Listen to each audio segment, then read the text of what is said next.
हरे कृष्णा। प्रिय भक्तजनों, आज इस वीडियो के माध्यम से हम आपके लिए बृहस्पतिवार व्रत कथा लेकर आए हैं। प्राचीन समय की बात है। भारतवर्ष में एक राजा राज्य करता था। वह बड़ा प्रतापी और दानी था। वह नित्य गरीबों और ब्राह्मणों की सेवा सहायता करता था। वह प्रतिदिन मंदिर में भगवान के दर्शन करने जाता था, लेकिन यह बात उसकी रानी को अच्छी नहीं लगती थी। वह न पूजन करती थी और न ही दान करने में उसका मन लगता था। एक दिन राजा शिकार करने वन को गए हुए थे, तो रानी और दासी महल में अकेली थी। उसी समय बृहस्पति देव साधु के वेश में राजा के महल में भिक्षा के लिए गए और भिक्षा मांगी, तो रानी ने भिक्षा देने से मना कर दिया। रानी ने कहा कि हे साधु महाराज, मैं तो दान पुण्य से तंग आ गई हूँ। इस कार्य के लिए मेरे पति देव ही बहुत हैं। अब आप ऐसी कृपा करें कि सारा धन नष्ट हो जाए तथा मैं आराम से रह सकूं। साधु ने कहा, देवी, तुम तो बड़ी अजीब हो। धन और संतान से कौन दुखी होता है? इसकी तो सभी कामना करते हैं। पापी भी पुत्र और धन की इच्छा करते हैं। अगर तुम्हारे पास अधिक धन है तो भूखे मनुष्यों को भोजन कराओ, प्याऊ लगवाओ, ब्राह्मणों को दान दो, कुआं, तालाब, बावड़ी, बाग बगीचे आदि का निर्माण कराओ, मंदिर, पाठशाला, धर्मशाला बनवाकर दान दो, निर्धनों की कुंवारी कन्याओं का विवाह कराओ, साथ ही यज्ञ आदि कर्म करो। अपने धन को शुभ कार्यों में खर्च करो। ऐसा करने से तुम्हारा नाम परलोक में सार्थक होगा एवं स्वर्ग की प्राप्ति होगी। लेकिन रानी पर उपदेश का कोई प्रभाव नहीं पड़ा।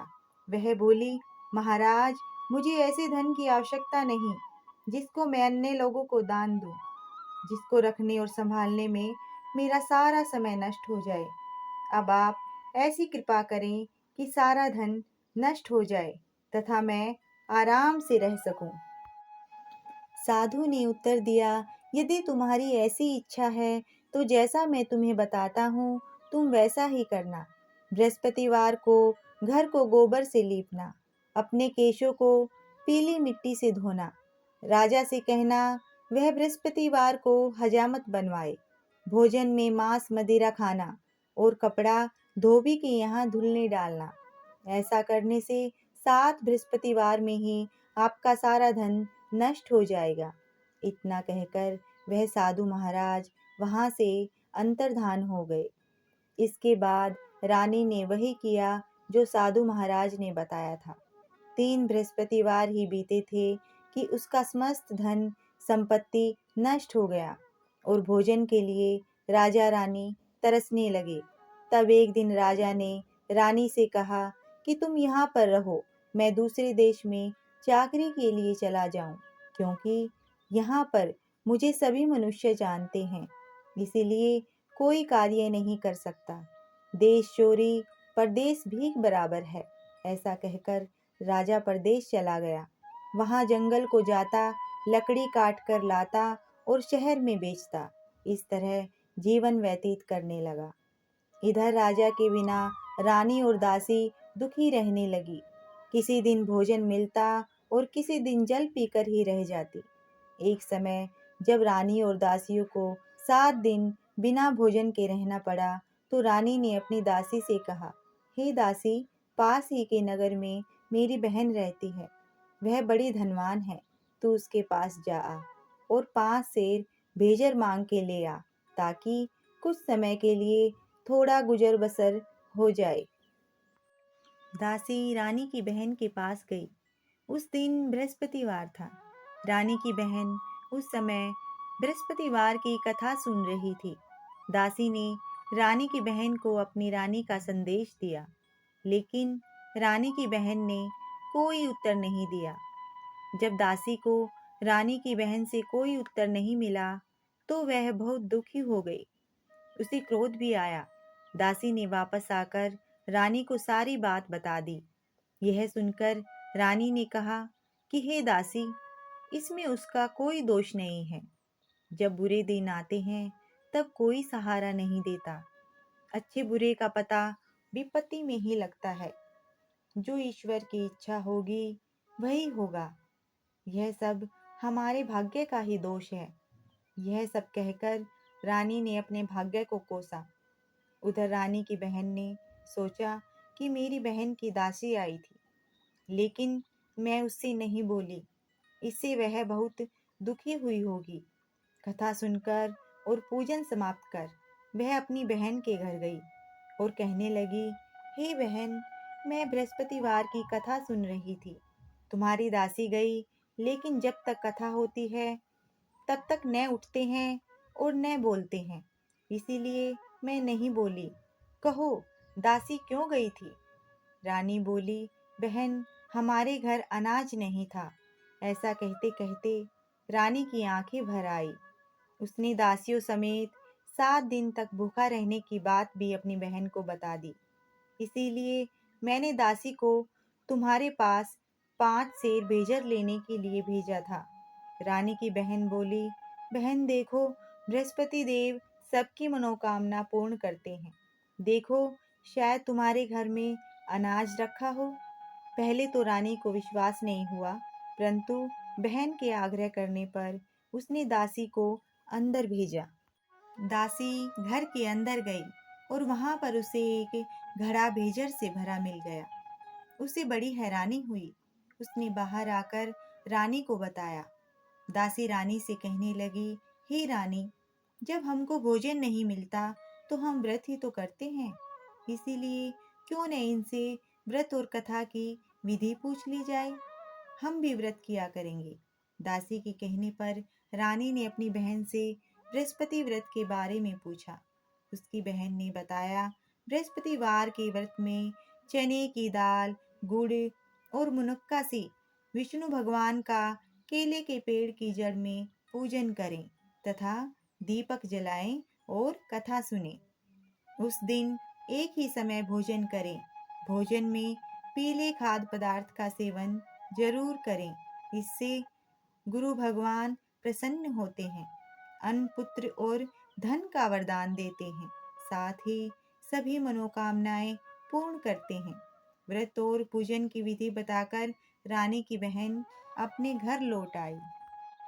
रानी और दासी दोनों ने निश्चय किया कि बृहस्पति देव भगवान का पूजन जरूर करेंगे। 7 रोज बाद जब बृहस्पतिवार आया तो उन्होंने व्रत रखा। घुड़साल में जाकर चना और गुड़ बीन लाई तथा उसकी दाल से केले की जड़ तथा विष्णु भगवान का पूजन किया। अब पीला भोजन कहाँ से आए? दोनों बड़ी दुखी हुई, परंतु उन्होंने व्रत किया था, इसलिए बृहस्पति देव भगवान प्रसन्न थे। एक साधारण व्यक्ति के रूप में वे 2 थालों में पीला भोजन लेकर आए और दासी को देकर बोले, हे दासी, यह भोजन तुम्हारे और तुम्हारी रानी के लिए है। इसे तुम दोनों ग्रहण करना। दासी भोजन पाकर बहुत प्रसन्न हुई। उसने रानी से कहा, चलो रानी जी, भोजन कर लो। परंतु रानी को भोजन आने के बारे में कुछ भी नहीं पता था। इसीलिए उसने कहा कि जा तू ही भोजन कर, क्योंकि तू व्यर्थ में ही हमारी हंसी उड़ाती है। तब दासी ने कहा, एक व्यक्ति भोजन दे गया। तब रानी ने कहा, वह व्यक्ति तेरे लिए ही भोजन दे गया है, तू ही भोजन कर।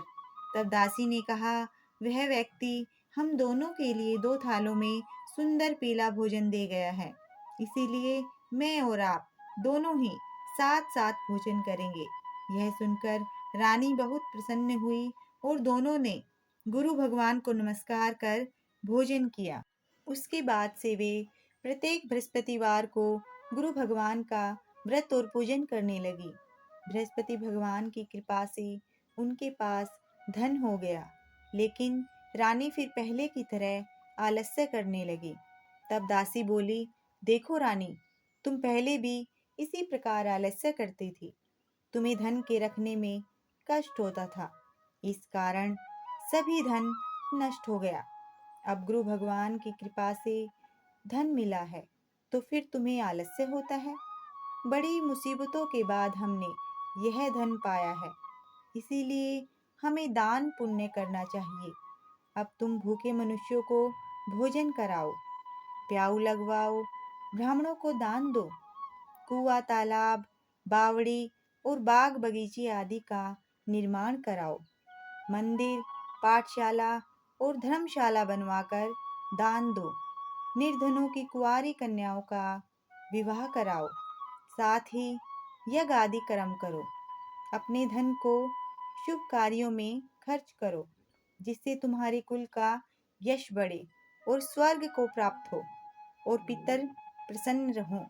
दासी की बात मानकर रानी शुभ कर्म करने लगी। उसका यश फैलने लगा। एक दिन रानी और दासी आपस में विचार करने लगी कि न जाने राजा किस दशा में होंगे। उनकी कोई खोज खबर भी नहीं है। उन्होंने श्रद्धा पूर्वक बृहस्पति भगवान से प्रार्थना की कि राजा जहाँ कहीं भी हो शीघ्र वापस आ जाए। उसी रात्रि को बृहस्पति देव ने राजा को स्वप्न में कहा कि हे राजा, उठ, तेरी रानी तुझको याद करती है, अपने देश को लौट जा। राजा प्रातःकाल उठा और जंगल से लकड़ी काटने के लिए जंगल की ओर चल पड़ा।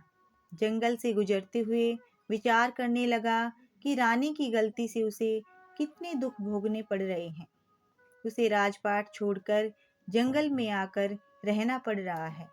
जंगल से लकड़ी काटकर शहर में बेचकर गुजारा करना पड़ रहा है और अपनी दशा को याद करके व्याकुल होने लगा। उसी समय राजा के पास बृहस्पति देव साधु के वेश में आकर बोले, हे लक्कड़हारे, तुम इस सुनसान जंगल में किस चिंता में बैठे हो, मुझे बतलाओ। यह सुन राजा के नेत्रों में जल भर आया। साधु की वंदना कर राजा ने अपनी संपूर्ण कहानी सुना दी। महात्मा दयालु होते हैं। वे राजा से बोले, हे राजा, तुम्हारी पत्नी ने बृहस्पति देव के प्रति अपराध किया है, जिसके कारण तुम्हारी यह दशा हुई है। अब तुम चिंता मत करो, भगवान तुम्हें पहले से अधिक धन देंगे। देखो, तुम्हारी पत्नी ने बृहस्पतिवार का व्रत शुरू कर दिया है।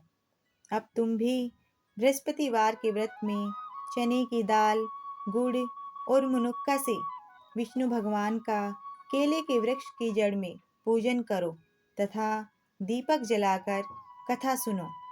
उस दिन एक ही समय भोजन करना, लेकिन भोजन में पीले खाद्य पदार्थ का सेवन जरूर करना। भगवान तुम्हारी सब कामनाओं को पूर्ण करेंगे।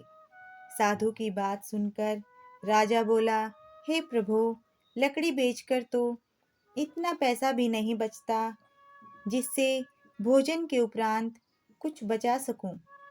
मैंने रात्रि में अपनी रानी को व्याकुल देखा है। मेरे पास कोई साधन नहीं है जिससे उसका समाचार जान सकूं। फिर मैं कौन सी कहानी कहूँ, यह भी मुझको मालूम नहीं है। साधु ने कहा, हे राजा, मन में बृहस्पति भगवान के पूजन व्रत का निश्चय करो। वे स्वयं तुम्हारे लिए कोई राह बना देंगे। बृहस्पतिवार के दिन तुम रोजाना की तरह लकड़ियाँ लेकर शहर में जाना। तुम्हें रोज से दोगुना धन मिलेगा, जिससे तुम भली भांति भोजन कर लोगे तथा बृहस्पति देव की पूजा का सामान भी आ जाएगा। राजा ने ऐसा ही किया और उसको मनोवांछित फल की प्राप्ति हो गई। इस प्रकार जो भी यह कथा पढ़ता या सुनता है, उसकी सभी मनोरथ पूरे होते हैं। बोलो बृहस्पति देव महाराज की जय। श्री हरि विष्णु की जय। आप सभी श्रोताओं से हाथ जोड़कर नम्र निवेदन है, यदि आपको यह वीडियो पसंद आया है तो वीडियो को लाइक करें, शेयर करें, चैनल को सब्सक्राइब करें। धन्यवाद।